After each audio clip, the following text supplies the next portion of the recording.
Ram Gulrajani, tell us where you're from. I'm from Gibraltar originally. Yeah. And for those who don't know, where exactly is Gibraltar? It's a tiny little peninsula in the very south of Spain, just opposite Morocco. So it's opposite Africa, and it's in Europe, and it is a very small peninsula, about 2 3/4 miles squared, and there's about 30,000 people that live there. So it got a bit too crowded, hence me coming over here.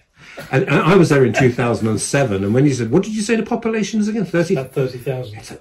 It's a small area, isn't it? Very, very small. It's a big rock, and the buildings are up, they go up as such. It's mostly flats, and it's a British colony. It still is a British colony.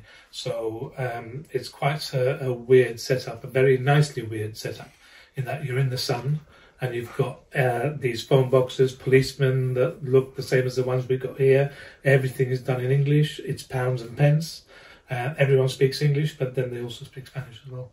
And English pub names, English hotel names? English pub names, English hotels. Everything is exactly the same. We get the papers there. Yeah, it's just like being in England, but with good weather all the time. So tell me about growing up there. Tell us a little bit. Well, I grew up during the period of the frontier was closed between Spain and Gibraltar.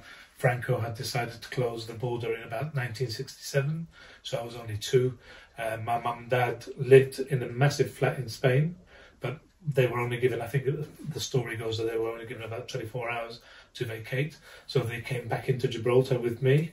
And we lived at my granny and granddad's for a while. So Gibraltar was very cramped growing up. I joked before about being too cramped, and then I got moved over here. But it was very small, but it was very safe, and it was very. There was a big community spirit.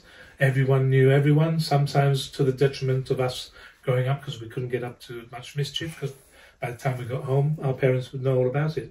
But it was a very nice environment. Yes, you got out of the country every now and again and went to England or Spain or wherever, France, anywhere in the world. But you came back to Gibraltar, and we had a bit of wildlife. We got the apes, but zero else. And there was friends of mine growing up in school that had never seen a cow and had never seen ducks.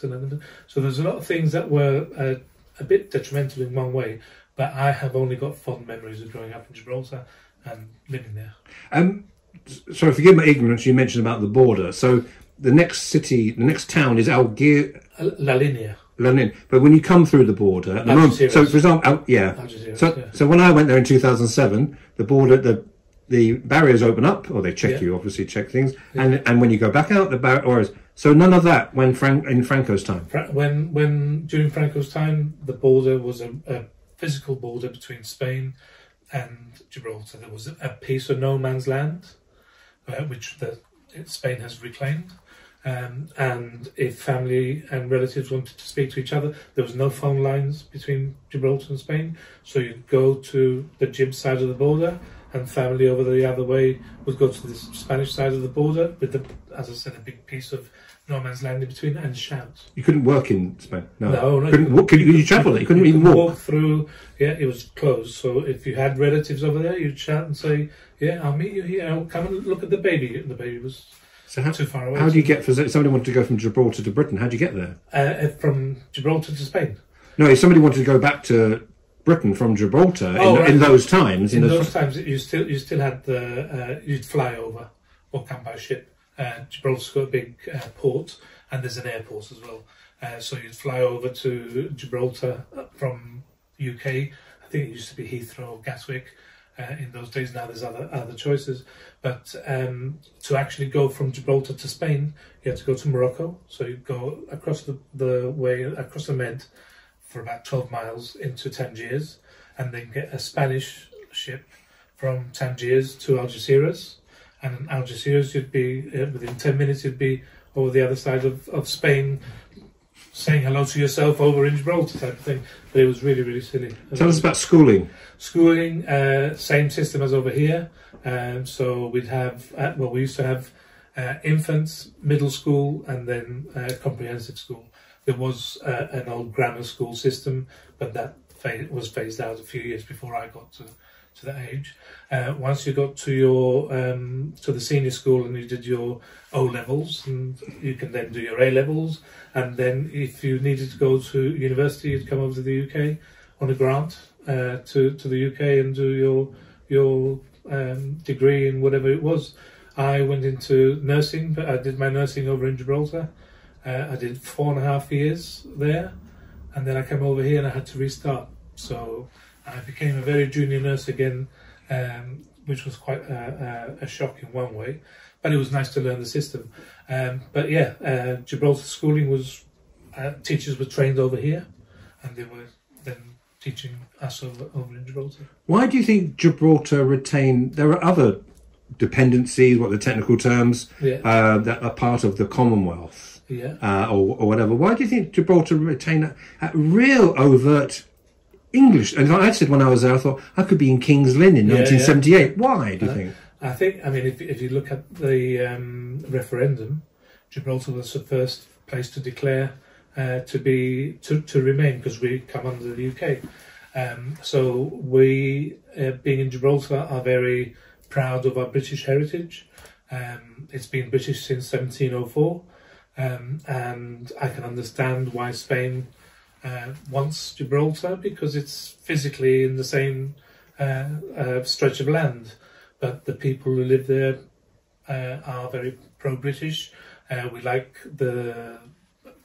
we like what we are, and we are British, so therefore I can't compartmentalize it or divide it into anything other than, yeah. And I think I made the King's Lynn comment I've just made when I was in a pub in Gibraltar, and a man I was chatting to then said, yeah, but you can have about 5 different people of faiths all walking down the street unhindered, unmolested. So we'll swap your King's Lynn for religious tolerance. Yeah, Gibraltar is exactly that. I mean, there's an intermingling of cultures and religions.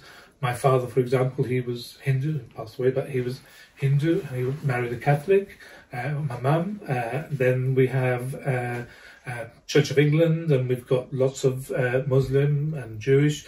My growing up was multicoloured, multi-faith, and it's that old joke of a Muslim, a Hindu, a Catholic, and a Jew walk into a bar and share a drink.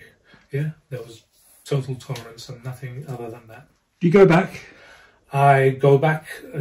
Pre-COVID, I used to go back a couple of times a year.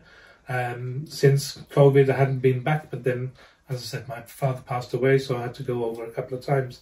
But yeah, usually at least once or twice a year. Every time I go back, I get more lost, because Gibraltar, as I said before, is 2 3/4 miles squared, so there's a lot of land reclamation.